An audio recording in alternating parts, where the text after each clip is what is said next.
Imagine this. A doctor walks into the room carrying your test results. They sit down. There's a long pause. Then they say four words that instantly divide your life into two parts. You have cancer. Few diseases inspire as much fear. Cancer doesn't arrive with the speed of a heart attack or the violence of an accident. It grows quietly. One cell becomes two. Two become thousands. By the time anyone notices, a battle has already been raging inside the body for months, sometimes years. We often think of cancer as the price of modern life. Processed food, pollution, smoking, industrial chemicals. But what if I told you cancer existed long before cities, long before farming, long before humans even looked like us? The truth is far stranger. Cancer isn't humanity's newest disease. It's one of life's oldest mistakes. Nearly 2 million years ago, on the plains of southern Africa, one of our distant relatives was simply trying to survive. No hospitals, no medicine, no written language, just predators, droughts, and the daily struggle to stay alive. Then something happened inside one of its bones. A single cell changed. Researchers discovered the evidence in 2016 while examining a tiny foot bone recovered from a South African cave. The fossil belonged to a human ancestor that lived around 1.7 million years ago. Inside the bone was unmistakable evidence of osteosarcoma, a malignant bone cancer. That discovery shocked scientists, not because cancer existed, but because it proved cancer had been stalking our evolutionary family for far longer than anyone imagined. And here's what's remarkable. That fossil almost certainly tells only a tiny part of the story. Bones survive for millions of years. Brains don't. Lungs don't. Livers don't. Most cancers develop inside soft tissues that disappear long before fossils form. It's like trying to understand an entire library after almost every book has burned away. Scientists call this preservation bias. We're only seeing the diseases that happen to leave scars on bone, which means ancient cancer was probably much more common than the fossil record suggests. Fortunately, history left us another kind of evidence. Not fossils. Mummies. Unlike ordinary skeletons, mummies preserve skin, muscles, and internal organs.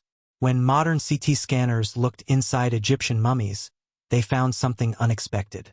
Breast cancer, prostate cancer, bone tumors, even signs of leukemia. These weren't isolated discoveries.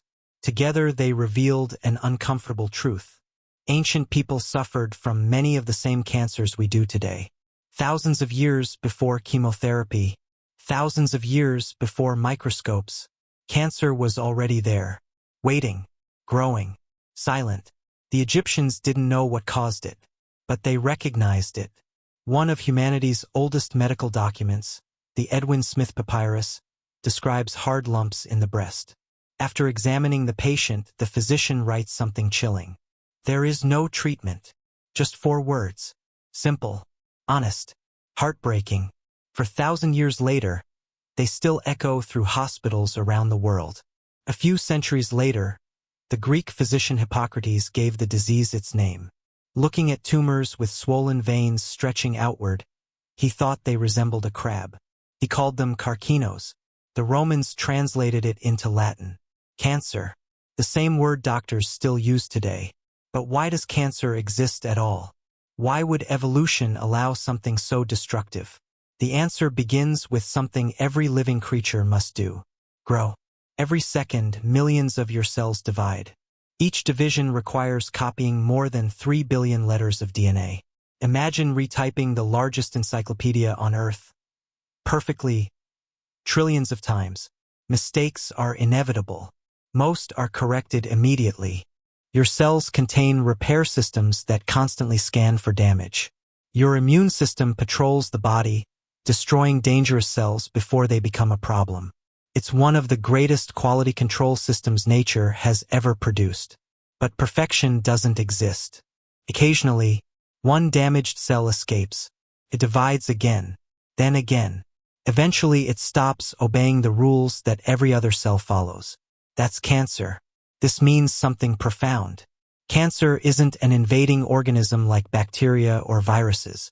It isn't an enemy arriving from outside. It's your own cells forgetting how to be part of you. In a strange way, cancer is evolution happening inside a single body.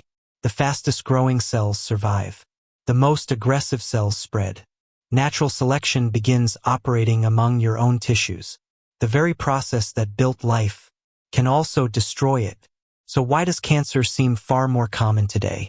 The answer isn't that humans suddenly became unhealthy. It's that humans became successful. For most of history, people rarely reached old age. In prehistoric societies, infections, childbirth, starvation, predators, and injuries killed millions long before cancer had enough time to develop. Many cancers require decades of accumulated mutations. If someone died at 30, cancer never had its chance. Modern medicine changed that. Vaccines, antibiotics, safer surgery, clean water, better nutrition. For the first time in human history, large numbers of people routinely live into their 70s and 80s. Ironically, one of medicine's greatest victories created the perfect opportunity for one of humanity's oldest diseases. That doesn't mean modern life is innocent. Smoking dramatically increases lung cancer. Excessive ultraviolet radiation damages skin cells. Obesity raises the risk of several cancers. Certain viruses can trigger others. These factors matter, but they don't explain cancer itself. They simply increase the chances that evolution's oldest mistake will occur. The blueprint has always been there. Perhaps the greatest clue to defeating cancer comes from an animal much larger than ourselves. The elephant. An elephant has roughly 100 times more cells than a human. By simple probability, elephants should develop cancer constantly. Yet they don't. Scientists spent decades trying to understand why. The answer lies inside their DNA. Humans possess one primary copy of a powerful tumor-suppressing gene called TP53. Elephants carry around 20. When one of their cells detects serious DNA damage, it rarely attempts a risky repair. Instead, it destroys the damaged cell completely. No second chances. No negotiation. A zero-tolerance policy written directly into its genes. Researchers around the world are now studying these remarkable defenses, hoping to develop treatments that help human cells respond the same way. For millions of years, evolution has been running experiments. The elephant may already hold part of the answer. Think about how extraordinary that is. A fossil buried for nearly 2 million years. An Egyptian physician writing beside the Nile. A Greek philosopher naming a disease after a crab. A modern oncologist reading DNA. An elephant quietly solving problems evolution gave it long ago. They're all connected by the same story. A story that began long before civilization. Long before history. Long before humanity itself. The next time you hear the word cancer, remember this. It isn't a modern curse. It isn't proof that our ancestors lived in perfect health. It's one of the oldest consequences of being alive. The price multicellular life has paid for the incredible ability to grow, heal, and reproduce.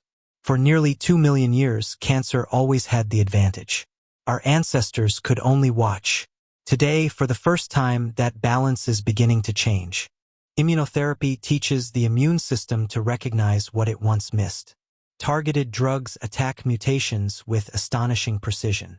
Gene editing offers possibilities that sounded like science fiction only a generation ago. We haven't won. Not yet.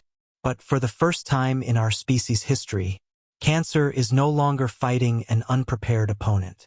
After nearly 2 million years, humanity has finally learned how to fight back.